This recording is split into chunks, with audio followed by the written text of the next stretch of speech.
Have you ever tried to help someone out, only to have it completely backfire? You had the best intentions, but somehow everything went wrong. Today, we're diving into a story from the Bible that takes this idea to a whole new level.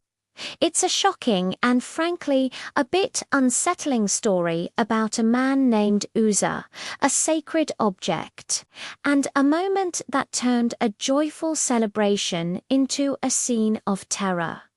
This isn't just an ancient tale.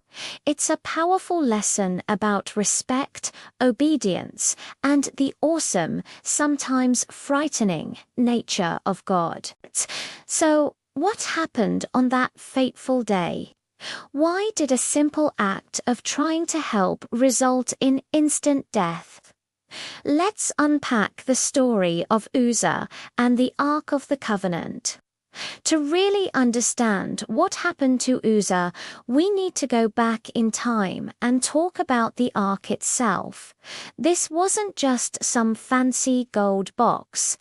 The Ark of the Covenant was the most sacred object in all of Israel. It was a wooden chest overlaid with pure gold, with two golden cherubim on top, their wings overshadowing a space known as the mercy seat. This wasn't just a symbol of God's presence. In a very real way, it was the place where God's presence dwelled among his people on earth.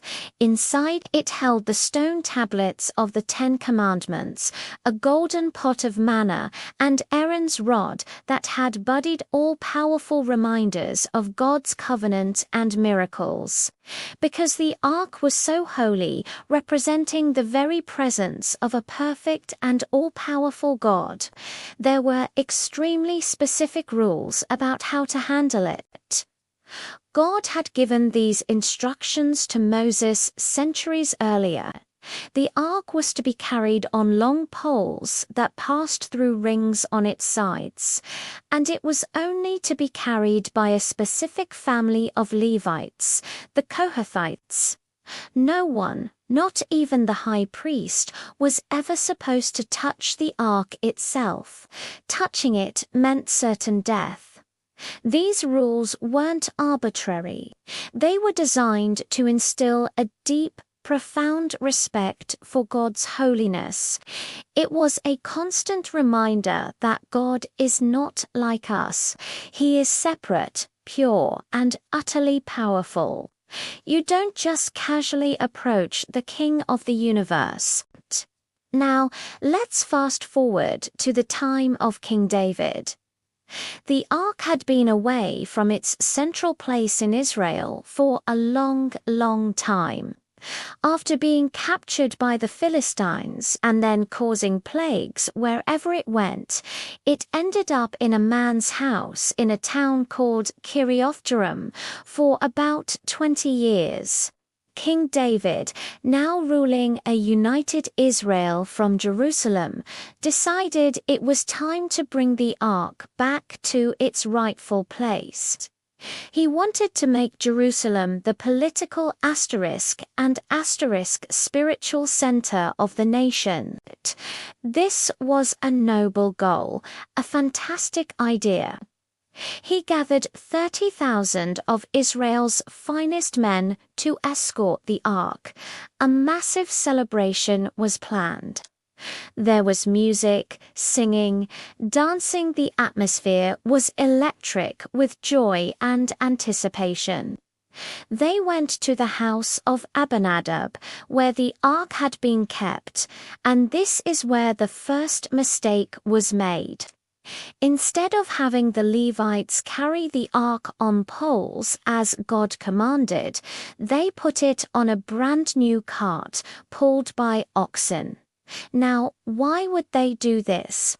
It seems they were copying the Philistines, who had sent the ark back to Israel on a cart. It might have seemed like a good, practical, modern way to move it. It was a grand gesture, a new cart for a new era. Abinadab's two sons, Uzzah and Ahio were chosen to guide the cart. Ahio walked in front of it, and Uzzah walked beside it. Everything seemed to be going perfectly. The procession was moving. David and all of Israel were celebrating with all their might before the Lord with harps, lyres, tambourines, and cymbals. It was a national party. Then disaster struck. The procession reached a place called the threshing floor of Nakot. A threshing floor is usually a flat, hard-packed area, but perhaps the ground here was uneven. The oxen stumbled. The cart jolted violently, and the Ark of the Covenant tilted, looking like it was about to fall. Imagine the scene, the music, the cheering, and then a sudden lurch, gasps from the crowd. In that split second, Uzzah reacted instinctively. His immediate thought was to protect the Holy Ark. He reached out his hand to steady it, to stop it from tumbling to the ground. It was a natural, well-intentioned reflex. He was trying to protect God's holy throne. But in that same instant, the Bible says the Lord's anger burned against Uzzah because of his irreverent act. Therefore, God struck him down, and he died there beside the ark of God. Just like that, the music stopped. The cheers died in people's throats. The joyful celebration turned to stunned silence and horror.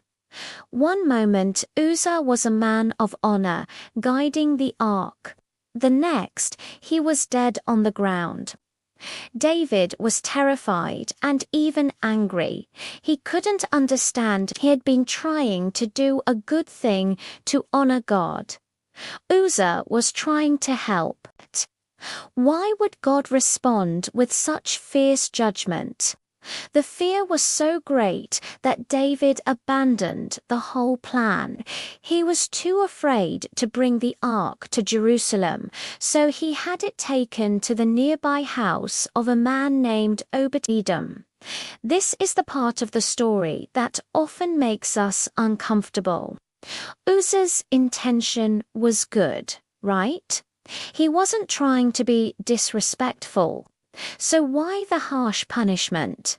This is where we have to look deeper. The issue wasn't Uzzah's motive. It was the entire approach. From the very beginning, they were doing things their own way, not God's way. They relied on human ingenuity, new cartons instead of divine instruction. The command not to touch the ark wasn't a suggestion. It was an absolute law based on the absolute holiness of God. By reaching out his hand, Uzzah, in a sense, treated the ark as something ordinary, something that could be saved by human effort. He forgot that the God who dwelt above that ark was powerful enough to keep it from falling. His touch, though well-intentioned, was an act of profound irreverence. It violated a sacred boundary that God himself had set. It teaches us that good intentions are not enough to justify disobedience. God is more concerned with our obedience and our reverence for his holiness than he is with our grand but misguided gestures. God's ways are not our ways. His instructions are there for a reason, to protect us and to teach us about his character. When we choose our own methods over his commands, we are essentially saying we know better. The story doesn't end in fear, though. The ark stayed at Obed-Edom's house for 3 months, and the Bible says the Lord blessed Obed-Edom and his entire household. When David heard about this, he realized his mistake. He understood that God's presence brings blessing when approached correctly, and judgment when approached with disregard for his commands. So, David prepared for a second attempt. This time, he did it by the book. He sanctified the Levites, the descendants of Kohath, and had them carry the ark on their shoulders using the poles, just as Moses had commanded. The second procession was also a great celebration, but this time it was marked by reverence and careful obedience.